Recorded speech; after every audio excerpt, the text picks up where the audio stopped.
ਬਾਦਲ ਦੇ ਨੇਤਾ ਬਿਕਰਮਜੀਤ ਸਿੰਘ ਮਜੀਠੀਆ ਵੱਲੋਂ ਕਰਤਾਰਪੁਰ ਲਾਂਘੇ ਨੂੰ ਖੋਲਣ ਦੀ ਮੰਗ ਨੂੰ ਲੈ ਕੇ ਕਰਤਾਰਪੁਰ ਕੋਰੀਡੋਰ ਦੇ ਮੁੱਖ ਮਾਰਗ ਤੇ ਅਕਾਲੀ ਦਲ ਪਾਰਟੀ ਦੀ ਲੀਡਰਸ਼ਿਪ ਨਾਲ ਕੀਰਤਨ ਰਾਹੀਂ ਅਪੀਲ ਕੀਤੀ ਜਾ ਰਹੀ ਹੈ। ਉਹਨਾਂ ਕਿਹਾ ਹੈ ਕਿ ਕੋਵਿਡ-19 ਦੇ ਹਾਲਾਤਾਂ 'ਚ ਸੁਧਾਰ ਹੁੰਦਿਆਂ ਦੇਖ ਪਾਕਿਸਤਾਨ ਵੱਲੋਂ ਕਰਤਾਰਪੁਰ ਲਾਂਘਾ ਖੋਲ ਦਿੱਤਾ ਗਿਆ ਹੈ। ਅੱਜ ਸਮੁੱਚੀ ਸੰਗਤ ਗੁਰੂ ਨਾਨਕ ਨਾਮ ਲੇਵਾ ਸੰਗਤ ਸ਼੍ਰੋਮਣੀ ਅਕਾਲੀ ਦਲ ਦੇ ਸਾਰੇ ਲੀਡਰਸ਼ਿਪ ਵਰਕਰ ਸਾਹਿਬਾਨ ਅੱਜ ਇਕੱਠੇ ਹੋਏ ਸੀ ਔਰ ਗੁਰੂ ਨਾਨਕ ਸਾਹਿਬ ਸੱਚੇ ਪਾਤਸ਼ਾਹ ਦੇ ਚਰਨਾਂ 'ਚ ਇਹ ਅਰਦਾਸ ਬੇਨਤੀ ਕੀਤੀ ਹੈ ਕਿ ਗੁਰੂ ਕਿਰਪਾ ਕਰਨ ਇਹ ਜਿਹੜਾ ਲਾਂਘਾ 70 ਸਾਲਾਂ ਦੀ ਜਿਹੜੀ ਅਰਦਾਸ ਸੀ ਪਿਛਲੇ ਸਾਲ ਜਿਹੜੀ ਸੁਣੀ ਗਈ ਸੀ ਗੁਰੂ ਮਹਾਰਾਜ ਨੇ ਕਿਰਪਾ ਕੀਤੀ ਸੀ ਕਿ ਜਿੱਥੇ ਗੁਰੂ ਨਾਨਕ ਸਾਹਿਬ ਸੱਚੇ ਪਾਤਸ਼ਾਹ ਕਰਤਾਰਪੁਰ ਸਾਹਿਬ ਜਾ ਕੇ ਲੰਮਾ ਸਮਾਂ ਉਹਨਾਂ ਨੇ ਕਿਰਤ ਕਰਨਾ ਨਾਮ ਜਪਣਾ ਵੰਡ ਛਕਣੀ ਜਿਹੜਾ ਇਹ ਸੰਦੇਸ਼ ਸੀ ਉੱਥੇ ਲੰਮਾ ਸਮਾਂ ਆਪ ਦੇ ਚਰਨ ਉਹਨਾਂ ਨੇ ਪਾਏ ਔਰ ਇਹ ਹੋਕਾ ਦੁਨੀਆ 'ਚ ਦਿੱਤਾ। ਨਾਨਕ ਨਾਮ ਲੇਵਾ ਸੰਗਤ ਦੀ ਸਾਡੀ ਰੋਜ਼ਮर्रा ਦੀ ਅਰਦਾਸ ਰਹਿੰਦੀ ਸੀ ਕਿ ਗੁਰੂ ਕਿਰਪਾ ਕਰਨ ਕਿ ਇਹ ਲਾਂਘਾ ਖੁੱਲੇ। ਪਿਛਲੇ ਸਾਲ 550 ਸਾਲਾ ਗੁਰਪੁਰਬ ਤੋਂ ਪਹਿਲਾਂ ਬਹੁਤ ਧੂਮਧਾਮ ਨਾਲ ਸਤਿਕਾਰ ਨਾਲ ਬੜੇ ਸ਼ਰਧਾ ਨਾਲ ਬੜੇ ਪਿਆਰ ਨਾਲ ਇਹ ਲਾਂਘਾ ਖੁੱਲਿਆ। ਅੱਜ ਵੀ ਜੇ ਅਸੀਂ ਇੱਥੇ ਇਕੱਠੇ ਹੋਏ ਆ ਇਹ ਅਰਦਾਸ ਬੇਨਤੀ ਲੈ ਕੇ ਗੁਰੂ ਦੇ ਚਰਨਾਂ 'ਚ ਆਏ ਆ ਕਿ ਗੁਰੂ ਕਿਰਪਾ ਕਰਨ ਸਰਕਾਰਾਂ ਨੂੰ ਸਮਤ ਬਖਸ਼ਿਸ਼ ਕਰਨ ਹਿੰਮਤ ਬਖਸ਼ਿਸ਼ ਕਰਨ ਕਿ ਜਿਹੜਾ ਕਿਉਂਕਿ ਗੁਰਪੁਰਬ ਫੇਰ ਆ ਰਿਹਾ ਅਗਲੇ ਮਹੀਨੇ ਔਰ ਹਰ ਸੰਗਤ ਦੀ ਦਿਲੋਂ ਬੱਚੇ ਦੀ ਇਹ ਅਰਦਾਸ ਹੈ ਕਿ ਅਸੀਂ ਕਰਤਾਰਪੁਰ ਸਾਹਿਬ ਜਾ ਸਕੀਏ ਉਸ ਧਰਤੀ ਨੂੰ ਨਤਮਸਤਕ ਹੋ ਸਕੀਏ ਜਿੱਥੇ ਹੱਤੀ ਵਾਈ ਗੁਰੂ ਨਾਨਕ ਸਾਹਿਬ ਮਹਾਰਾਜ ਆਪ ਕੀਤੀ ਹੈ ਜਿੱਥੇ ਉਹਨਾਂ ਨੇ ਨਾਮ ਜਪਣ ਦੀ ਕਿਰਪਾ ਸੰਗਤਾਂ ਤੇ ਕੀਤੀ ਹੈ ਕਿ ਨਾਮ ਜਪੋ ਵੰਡ ਛਕੋ ਕਿਰਤ ਕਰੋ ਉੱਥੇ ਜਾ ਕੇ ਅਸੀਂ ਉਸ ਧਰਤੀ ਨੂੰ ਨਤਮਸਤਕ ਹੋ ਸਕੀਏ ਗੁਰੂ ਸਾਹਿਬ ਦੀਆਂ ਖੁਸ਼ੀਆਂ ਲੈ ਕੇ ਆ ਸਕੀਏ। ਸੋ ਅੱਜ ਲੱਗਦਾ ਨਹੀਂ ਥੋੜੀ ਦੇਰੀ ਹੋ ਗਈ ਅਰਦਾਸ ਕਰਨ 'ਚ ਜੀ ਪਹਿਲਾਂ ਹੀ ਕਰ ਲੈਣੀ ਚਾਹੀਦੀ ਸੀ ਕਿ ਭਾਜਪਾ ਨਾਲ ਗੱਠਜੋੜ ਟੁੱਟਿਆ ਫਿਰ ਅਰਦਾਸ ਕਰਨ ਦੀ ਯਾਦ ਆਈ। ਇਸ ਤਰ੍ਹਾਂ ਹੈ ਜੀ ਕਿ ਚਲੋ ਤੁਸੀਂ ਪੱਤਰਕਾਰ ਵੀਰਾਂ ਦਾ ਤੁਹਾਡਾ ਆਪਦਾ ਇੱਕ ਤਿਰਛੀ ਨਜ਼ਰ ਹੁੰਦੀ ਹੈ ਤੁਸੀਂ ਜਿਹੜੀ ਮਰਜ਼ੀ ਨਜ਼ਰ ਰੱਖੋ।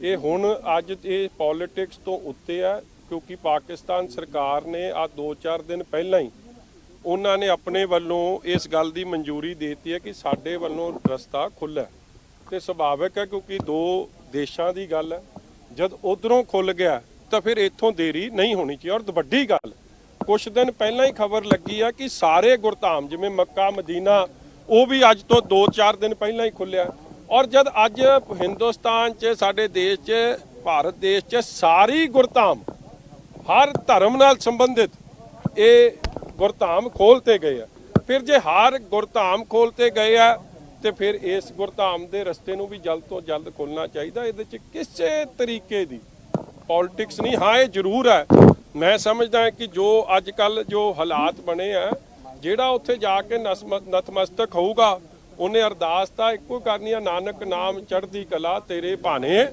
ਸਰਬੱਤ ਦਾ ਭਲਾ। ਇਸ ਲਈ ਸਰਬੱਤ ਦੇ ਭਲੇ ਦੀ ਅਰਦਾਸ ਸੰਗਤ ਨੇ ਜਾ ਕੇ ਉੱਥੇ ਕਰਨੀ ਆ ਔਰ ਜਿੱਥੇ ਗੁਰੂ ਸਾਹਿਬ ਨੇ ਆਪ ਖੇਤੀ ਨੂੰ ਬਹੁਤ ਵੱਡੀ ਮੈਂ ਸਮਝਦਾ ਬਖਸ਼ਿਸ਼ ਕੀਤੀ ਆਪ ਉਹ ਮਿਹਨਤ ਕੀਤੀ ਹੱਥੀ ਜਿੱਥੇ 13 ਦਾ ਹੋਕਾ ਦਿੱਤਾ ਜਿੱਥੇ ਸਰਬ ਸਾਂਝੀ ਵਾਲਤਾ ਦਾ ਹੋਕਾ ਦਿੱਤਾ ਜਿੱਥੇ ਭਾਈਚਾਰਕ ਸਾਂਝ ਦਾ ਹੋਕਾ ਦਿੱਤਾ ਜਿੱਥੇ ਅਵਲ ਅੱਲਾ ਨੂਰ ਪਾਇਆ ਕੁਦਰਤ ਕੇ ਸਭ ਬੰਦੇ ਏਕ ਨੂਰ ਤੇ ਸਭ ਜਗ ਉਪਜਿਆ ਕੌਣ ਭਲੇ ਕੋ ਮੰਦੇ। ਇਸ ਲਈ ਉਹ ਥਾਂ ਦੇ ਦਰਸ਼ਨ ਦੀਦਾਰ ਸੰਗਤ ਲੋਚਦੀ ਔਰ ਗੁਰੂ ਕਿਰਪਾ ਕਰੇ ਕਿ ਸਰਕਾਰਾਂ ਤੇ ਹਿਰਦੇ ਤੇ ਬਹਿ ਕੇ ਉਹਨਾਂ ਨੂੰ ਸਮਤ ਬਖਸ਼ਿਸ਼ ਕਰਨ ਕਿ ਇਹ ਰਸਤਾ ਖੁੱਲ ਜਾਵੇ ਅਗਲੇ ਮਹੀਨੇ ਗੁਰਪੁਰਬ ਆ। ਜੋਤੀ ਜੋਤ ਦਿਵਸ ਸੀ ਪਿਛਲੇ ਮਹੀਨੇ ਬੀਤੇ ਮਹੀਨੇ ਜਿਹੜਾ ਜੋਤੀ ਜੋਤ ਦਿਵਸ ਸੀ ਉਦੋਂ ਵੀ ਪਾਕਿਸਤਾਨ ਗਵਰਨਮੈਂਟ ਨੇ ਵੀ ਕਿਹਾ ਸੀ ਕਿ ਇਹ ਪਹਿਲੀ ਵਾਰ ਹੋਊਗਾ ਕਿ ਜੱਥੇ ਦੇ ਇਧਰੋਂ ਸੰਗਤ ਸਿੱਧੀ ਆਊਗੀ ਉਦੋਂ ਵੀ ਇਹ ਪ੍ਰਵਾਨ ਨਹੀਂ ਹੋਈ ਹੈ। ਅੱਜ ਤੁਸੀਂ ਅਰਦਾਸ ਮੈਂ ਇਹੀ ਬੇਨਤੀ ਕਰ ਰਿਹਾ ਜੀ ਕਿ ਚਲੋ ਉਦੋਂ ਸਾਡੇ ਦੇਸ਼ 'ਚ ਕਈ ਹਲੇ ਲੋਕਡਾਊਨ ਦੀ ਪ੍ਰਕਿਰਿਆ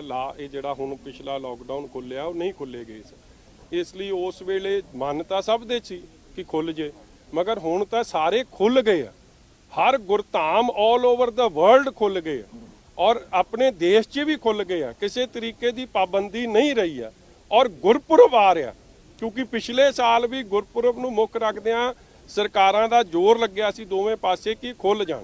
ਸਾਡੀ ਤਾਂ ਇਹੀ ਅਰਦਾਸ ਬੇਨਤੀ ਹੈ ਕਿ ਜਦ ਹੁਣ ਸਾਰੇ ਦੇਸ਼ 'ਚ ਹੀ ਖੁੱਲ ਗਏ, ਸਾਰੀ ਦੁਨੀਆ 'ਚ ਹੀ ਗੁਰਧਾਮ ਖੁੱਲ ਗਏ ਆ, ਫਿਰ ਹੁਣ ਦੇਰੀ ਨਹੀਂ ਹੋਣੀ ਚਾਹੀਦੀ, ਹੁਣ ਜਲਦ ਖੁੱਲ ਜਾਣ। ਤੁਹਾਨੂੰ ਕੀ ਲੱਗਦਾ ਕਿਉਂ ਨਹੀਂ ਭਾਜਪਾ ਇਹਦੇ ਉੱਤੇ ਕੋਈ ਫੈਸਲਾ ਲੈ ਪਾ ਰਹੀ, ਕਿਉਂ ਨਹੀਂ ਖੋਲ ਯਾਰ ਮੇਰਾ ਦੇਖੋ, ਤੁਸੀਂ ਨਾ ਗੱਲ ਨੂੰ ਛੋਟੀ ਨਾ ਕਰਿਆ ਕਰੋ। ਮੇਰੀ ਤਾਂ ਸਭ ਨੂੰ ਬੇਨਤੀ ਹੈ ਕਿ ਇਹ ਗੁਰਧਾਮ ਜਿਵੇਂ ਬਾਕੀ ਸਾਰੇ ਧਰਮ ਸਥਾਨ ਖੋਲ੍ਹਤੇ ਗਏ ਆ, ਤੇ ਫਿਰ ਇੱਥੇ ਦੇਰੀ ਕਿਉਂ? ਇਹ ਜਲਦ ਤੋਂ ਜਲਦ ਖੁੱਲ੍ਹਣੇ ਚਾਹੀਦੇ। ਗੱਲ ਤਾਂ ਰਸਤਾ ਖੁੱਲਿਆ, ਜਿਹਨੂੰ ਪੋਲਿਟਿਕਸ 'ਚ ਕਰਕੇ ਇਹਨੂੰ ਛੋਟਾ ਜਾਂ ਨੀਵਾਂ ਜਾਂ ਘਟਾਉਣ ਦੀ ਨਾ ਕਰੀਏ। ਅੱਜ ਮੇਰੀ ਤਾਂ ਬੇਨਤੀ ਆ ਕਿ ਇਸ ਗੱਲ ਤੇ ਸਾਡੀ ਭਾਵਨਾ ਗੁਰੂ ਨਾਨਕ ਨਾਮ ਲੈਵਾ ਸੰਗਤ ਦੀ ਆਲ ਓਵਰ ਵਰਲਡ ਦੀ ਭਾਵਨਾ ਹੁਣ ਧਿਆਨ ਦੇਣਾ ਚਾਹੀਦਾ। ਅਕਾਲੀ ਦਲ ਵੱਲੋਂ ਅੱਗੇ ਭਾਰਤ ਸਰਕਾਰ ਨੂੰ ਕੋਈ ਮੰਗ ਪੱਤਰ ਦਿੱਤਾ ਜਾਊਗਾ? ਕੀਰਤਨ ਕਰਕੇ ਕੀ ਮੈਸੇਜ ਆਣਾ, ਉਹ ਇਹ ਅਪੀਲ ਦੇਖੋ, ਗੁਰੂ ਸਾਹਿਬ ਦੇ ਇਹ ਬਖਸ਼ਿਸ਼ ਹੈ ਜੀ। ਕੀਰਤਨ ਕਰਨਾ, ਨਾਮ ਜਪਣਾ, ਇਹ ਗੁਰੂ ਦੇ ਚਰਨਾਂ 'ਚ ਅਰਦਾਸ ਬੇਨਤੀ ਆ ਸਾਡੀ, ਤੇ ਗੁਰੂ ਸਾਹਿਬ ਵੀ ਕਿਰਪਾ ਕਰਨਗੇ, ਸਰਕਾਰਾਂ ਦੇ ਹਿਰਦਿਆਂ ਨੂੰ ਹਿਲਾਉਣਗੇ, ਜਿਹੜੇ ਧਿਆਨ ਦੇਣਗੇ ਇਸ ਗੱਲ ਵੱਲ ਕਿ ਇਹ ਖੁੱਲਣੇ ਚਾਹੀਦੇ। ਭਾਰਤ ਸਰਕਾਰ ਨੂੰ ਕੋਈ ਮੰਗ ਪੱਤਰ ਦਿੱਤਾ ਜਾਊ ਅਕਾਲੀ ਦਲ ਵੱਲੋਂ? ਬਿਲਕੁਲ ਜੀ, ਬਿਲਕੁਲ। ਅੱਜ ਸੀ ਗੁਰੂ ਦੇ ਚਰਨਾਂ 'ਚ ਅਰਦਾਸ। ਹੁਣ ਇਸ ਤੋਂ ਬਾਅਦ ਕੇਂਦਰ ਦੀ ਸਰਕਾਰ ਨੂੰ ਜਾ ਕੇ ਇਹ ਜ਼ਰੂਰ ਕਵਾਂਗੇ ਕਿ ਇਹ ਰਸਤਾ ਖੁੱਲਣਾ ਚਾਹੀਦਾ। ਹੰਸਰਾਜ ਹੰਸ ਦੇ ਸਵਾਲਾਂ ਦਾ ਕੀ ਕਹੋਗੇ ਜੀ? ਉਹ ਬੜਾ ਬੋਲਦੇ ਪਏ ਅੱਜ ਕੱਲ੍ਹ। ਉਹ ਕਹਿੰਦੇ ਜਿਹੜਾ ਪਹਿਲਾਂ ਵੀ ਮਾਨ ਛੱਡਿਆ ਸੀ ਅਕਾਲੀ ਦਲ ਦੇ, ਹੁਣ ਵੀ ਅਕਾਲੀ ਦਲ ਸੀਰੀਅਸ ਨਹੀਂ ਹੈ ਅੱਛਾ, ਖੇਤੀ ਦੇ ਅੱਜ ਮੈਂ ਨਾ ਸਿਆਸੀ ਗੱਲ ਕਰਨੀ ਨਹੀਂ, ਉਹ ਸੀਰੀਅਸ ਹੈ, ਹੀ ਚੱਲ ਗੱਲ ਚੰਗੀ ਹੈ। Thank you.